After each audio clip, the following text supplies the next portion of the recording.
Hi, I'm Stephen. And I'm Pat, and our friends call us Pat and Steve. Pat and Steve. You go first, Mom and Dad. My mother was a very Southern Baptist, and my father was an equally Southern Irish Catholic. My parents are Republicans. They are very nice people, but they are Republicans. Where did you grow up?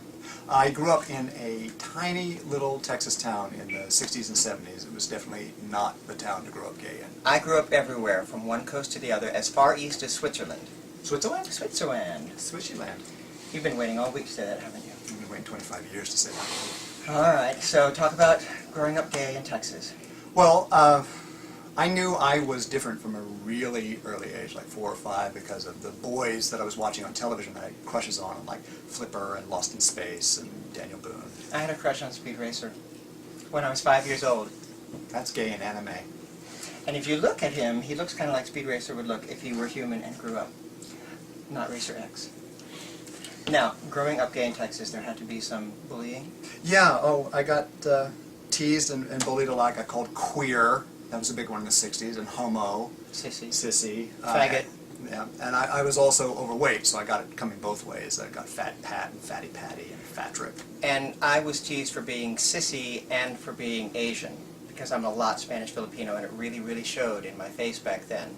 So it was really, really fun. You got some spiritual abuse. Yeah, I got a lot of spiritual abuse because my family was very religious. We attended both the Catholic and the Baptist church. So I spent a lot of time convinced I was going to hell and trying to change myself from homosexual to heterosexual.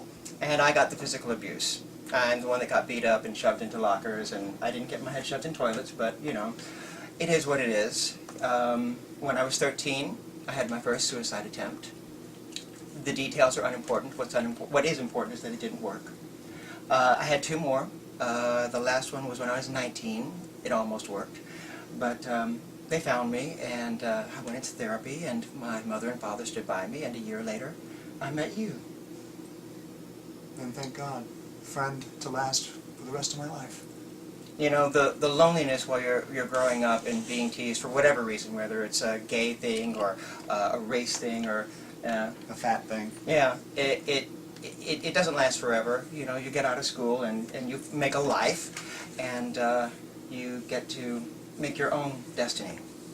And now we're together nearly 25 years. 24. 24, and 25th anniversary. We're getting married. We're getting married next year. We live in our favorite city, New York City. And we do what we want to do for our lives. We're happier than ever. We're more in love than ever. And we have a wonderful, wonderful family of friends. Some of them are here. Some of them and are here we're right going to get them all in frame if we Get can. them all in frame.